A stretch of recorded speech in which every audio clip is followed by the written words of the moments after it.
Hello, and welcome to Western Civ, episode 320, King and Parliament. The treasury was bare. The officers of the crown were demanding their salaries, but James had no money with which to pay them. Parliament did not want to vote taxes, and local officials in the counties were not zealous in collecting the proper revenues from their neighbors. Much of the money raised on customs duties was diverted into the pockets of the men who were collecting it. When Parliament reassembled in February 1610, it was in not the best of moods. Robert Cecil outlined the financial problems of the nation, but the members of Parliament were more concerned to restrain the overspending of the court rather than to vote new taxes. One of them, Thomas Wentworth, argued that it would be worse than useless to grant new monies to the king if he refused to reduce his expenditure. Wentworth asked, quote, "To what purpose is it to draw a silver stream into the royal cistern, if it shall daily run out thence by private clocks?" End quote. Cecil was not impressed. It was his understanding that the Commons had a duty to supply the needs of the king, after which their grievances might be addressed. The members, on the other hand, demanded that their complaints be answered before turning to the needs of the king. And so a conference was called, during which Robert Cecil put forward a long mediated plan, which became later known as the Great Contract. The king would give up his feudal dues and tenures in exchange for a guaranteed annual sum. The Commons offered £100,000, only half of the amount James required. Parliament still seemed to believe that he should and could be as economical as his predecessor. The negotiations, therefore, were suspended. On May the 21st, the king summoned both houses of Parliament into his presence, and he castigated them for sitting for 14 weeks without dealing with his necessities. He would listen to what they had to say about increased taxation, but he would not be bound by their opinions. They must not question the royal prerogative in such matters. The members answered that, if this were the case, then the king might lawfully claim all they owned. A deputation, armed with a petition of right, met James at his palace in Greenwich. Realizing that he had probably gone too far, he welcomed them and explained that he had been misunderstood. He always knew when to draw back from confrontation, a lesson never learned by his two sons. The debate over the Great Contract continued on June the 11th. Both sides made a series of concessions, but there remained no deal in sight. So, James prorogued Parliament in July, allowing the various members of Parliament to return to their constituencies and discuss the terms of the proposal. The towns and the counties were not, however, concerned with the king's financial state. They were concerned with their own lists of wrongs and grievances. All this whole episode proved was the growing gulf between the king and his kingdom. James looked increasingly out of touch with the needs and desires of a modernizing England. And this was all totally lost on James. In March of 1610, he made the situation infinitely worse when he addressed the lords at Whitehall, declaring that kings were above all other men, and in fact that, quote, "by God himself they are called gods," end quote. James went on to declare that kings have the power of raising up and casting down, of life and death for all their subjects. It was, in other words, a declaration of the divine right of kings, of total absolutism, and it did not sit well with the men in the room listening. James did not understand common law at all, as his previous confrontations with Sir Edward Coke had suggested. He seemed to be unaware that the principle of absolute sovereignty was not one that the English would even remotely entertain.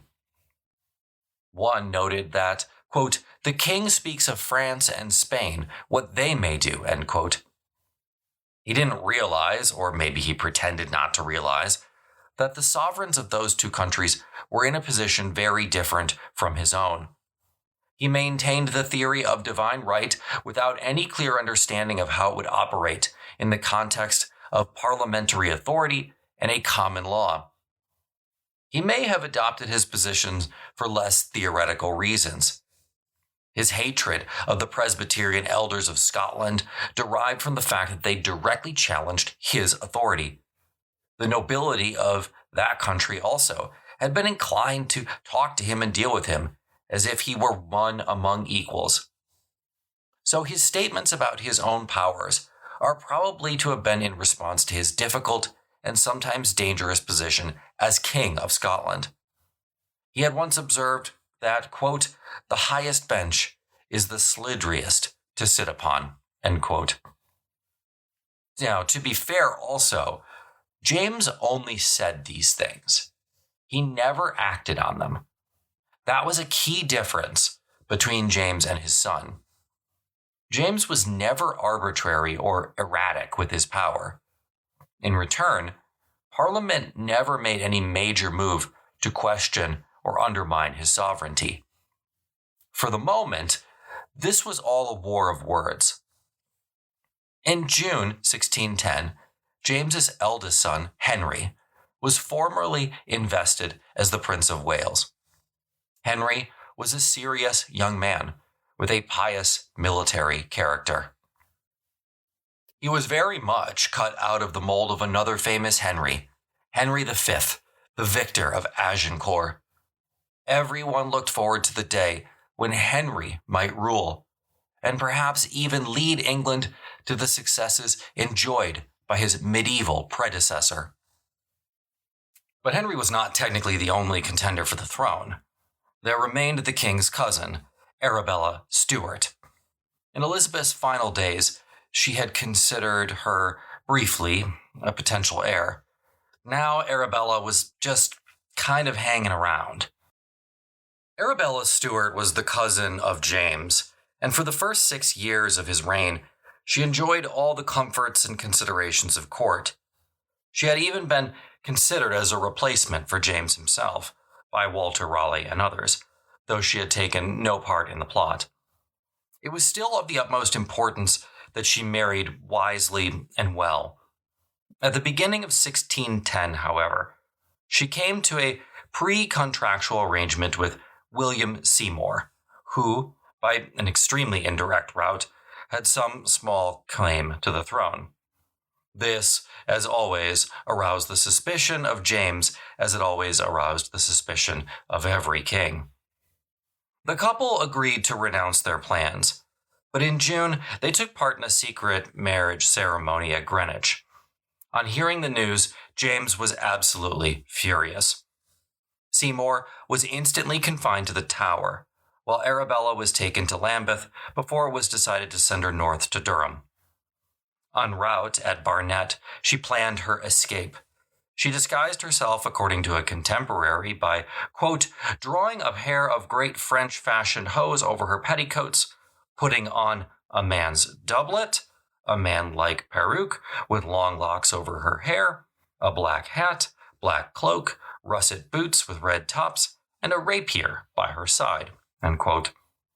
She took ship for France at Lee, but was overtaken by a vessel from Dover to apprehend her.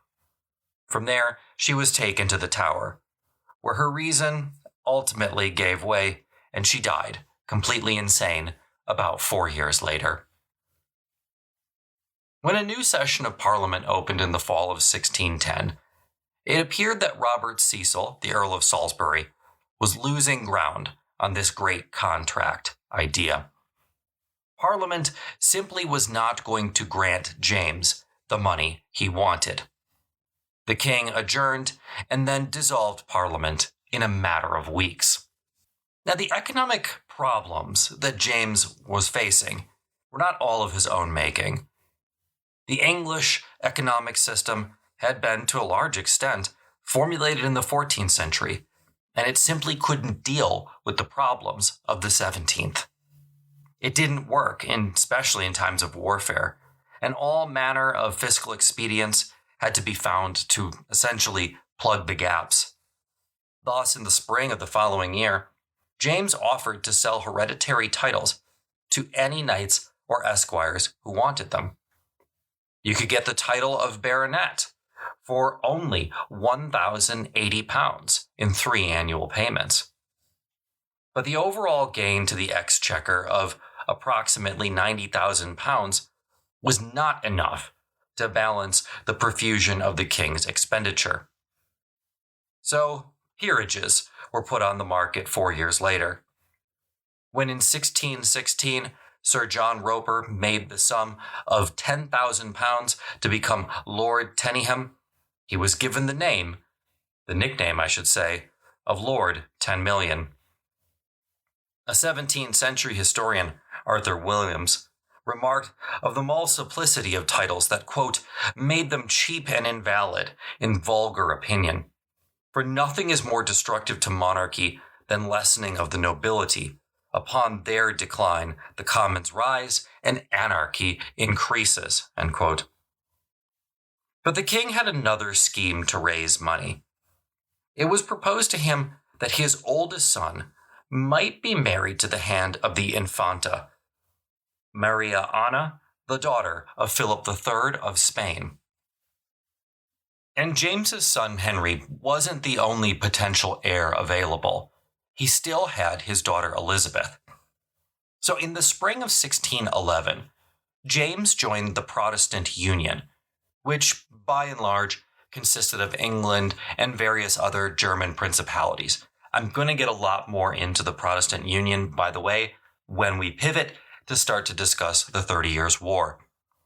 More importantly, he decided to marry his daughter Elizabeth to Frederick of the Palatinate. The Palatinate included large swaths of modern Germany and several key towns, including Heidelberg. James appeared to be positioning himself as a champion of Protestantism. He had the credentials. By 1611, his King James Bible had supplanted both the Geneva Bible and the Bishop's Bible. It had also become the model for 17th century British prose. Its mere existence prompted a new wave of Protestant religious publications throughout Europe. At home, James continued to consolidate Protestantism. When Archbishop Bancroft died in 1611, James appointed George Abbot as the Archbishop of Canterbury. His main qualification for the post was his ardent opposition to Catholicism. Yet James was never a purist in this regard, because, as I mentioned, he was, while he was marrying his daughter to one of the leading Protestants in Europe, trying to seek the hand of the daughter of the most arch-Catholic king in all of Europe for his son. He was a pragmatist before a theologian. In the summer of 1612, King James went on a progress of a month's duration, taking in Leicester, Nottingham, and Newark. All around him he could see evidence of a prosperous and tranquil nation. A peace with Spain and a commercial treaty with France had encouraged trade, while a series of, finally, good harvests maintained a happy condition. Dairy produce flowed into London from Essex, Wiltshire, and Yorkshire. Wool for export arrived at ports from Wiltshire and North Hampshire. Cattle from North Wales and Scotland, and sheep from Cotswolds were herded into the great market at Smithfield. Other trades were also rising. Coal was rapidly becoming plentiful and as valuable as silver. Its production was rising rapidly each year. In the 100 years from 1540, the production of iron had also increased 5-fold. Norwich was a safe haven for exiled weavers from France or Germany, while Chester dominated trade with Ireland. The struggle against monopolies, which had began late in the reign of Elizabeth, played its part in the increasing economic power of the country. Overall, the economic conditions throughout England, we could say, had been improving since the late 16th century. That is not to say that there were not pockets of abject poverty. There were. And hundreds were still looking to the New World as a means of escape. But in general, things were finally starting to get better in a material sense. Yeomen were building larger houses, now with separate kitchens and divided rooms. Chairs replaced benches. Cutlery replaced the dagger as the principal means of consuming one's meals. Life was beginning to at least look a little modern. In 1612, Robert Cecil died. He had been the second most important person in England for decades. But his death came as a relief to James. He could now effectively rule as he wished. Two men took Cecil's place. Robert Carr, chief favorite, became the Viscount Rochester. Henry Howard became the king's chief administrator. In addition to Robert Cecil, it was around this time that another death occurred at court, this one much more consequential. All had seemed well with the heir to the throne. Prince Henry was an assertive and athletic youth. He excelled in masques as well as martial sports. But at the end of October in 1612, he fell ill. He was playing cards with his younger brother, Charles, and a bystander, Sir Charles Cornwallis. Cornwallis noticed that, quote, His Highness, for all this looked ill and pale, spoke hollow and somewhat strangely with dead sunken eyes, end quote. A doctor was called, but over the next 11 days, the doctor could do nothing to stop the slow spread of a disease that has been tentatively diagnosed as more likely than not typhoid fever, but there's still a lot of debate over that amongst historians. He died raving, to the authentic dismay and dejection of the court. He had been the emblem of England's future destiny and had promised an age of heroic adventure, but this time in the Protestant cause. Queen Anne wept, and a year later, it still wasn't safe to mention her son to her. James mourned aloud, crying out, Henry is dead! Henry is dead! The crown was now destined for Charles, a silent, shy, and reserved prince, very much unlike his brother. Despite his beloved son's death, James hated a gloomy court and insisted that everyone needed to move on. When his daughter wed Frederick in February 1613, James put on a lavish and celebratory ceremony and party. Weddings are, after all, objectively more fun than funerals. Now, as an interesting aside, it has long been argued that Shakespeare added the mask in the fourth act of The Tempest as a means of celebrating the couple. And then it was time, once more, to summon a new parliament. There really wasn't much of a plan B. The government was now barely functioning. The ambassadors had not been paid. Sailors were ready to mutiny. And frankly, the defenses of the kingdom were in a sorry state, to say the least. But the elections did not bode well for the king. 2/3 of the new members of parliament had never before held office. These were reform-minded, new men. That was the last thing that James needed. He opened Parliament on April the 4th, 1614. It was a disaster, from the word go. The king gave a conciliatory speech promising reform while still requesting money. The Commons responded with wave after wave of debate on the king's ability, or lack thereof, to issue these impositions, or special taxes as they like to call them. The king gave another speech a few days later, asking for a parliament of love. In response, he was jeered to the point that he nearly did not finish his comments. It was an angry, raucous House of Commons. James opened the proceedings on the 5th of April, 1614, with a conciliatory speech and promised reform while requesting more revenue. The Commons chose to ignore the message and instead complained that the quote-unquote undertakers had violated the freedom of election and privileges of Parliament. They didn't want to vote supplies to the king. Instead, they wanted to challenge the king's right to levy these impositions and special taxes. When the members refused James's order to debate supplies alone, he quickly dissolved Parliament and committed 5 members to the Tower of London. The session had lasted less than 3 months, and not one bill had received royal assent. Thus, it became known as the Addle or the Addled Parliament.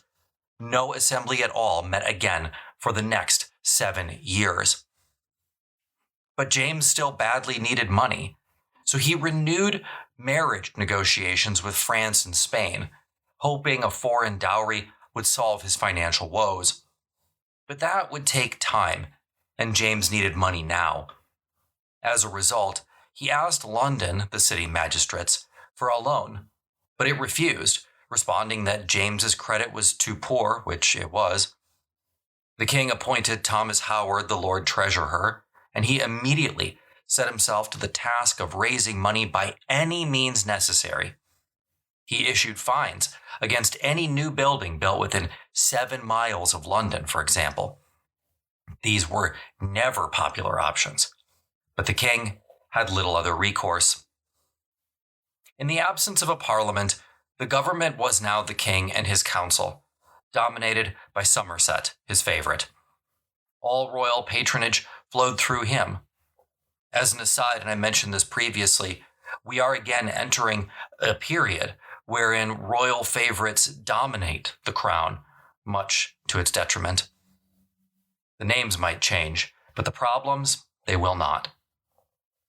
And many around James had decided it was time for him to get a new favorite. In the summer of 1614, a young man of 22 was presented to James. George Villiers, the son of a knight, had already been trained as a courtier. He had become practiced in the arts of dancing and of fencing. He had spent 3 years in France, where he had acquired a good manner to adorn what was called, quote, the handsomest bodied man in all of England, end quote. He also had very powerful allies, among them Archbishop Abbot and the Queen. Abbot supported him in the hope of diminishing the influence of Somerset and the Howards, who favored Catholic Spain. The Queen, influenced by Abbot, pressed her husband to show favor to the young man. Villiers was accordingly appointed to be the royal cupbearer, in constant attendance upon his sovereign in the spring of 1615, and was knighted as a gentleman of the bedchamber. Somerset, sensing a rival, decided he would try to alienate Villiers.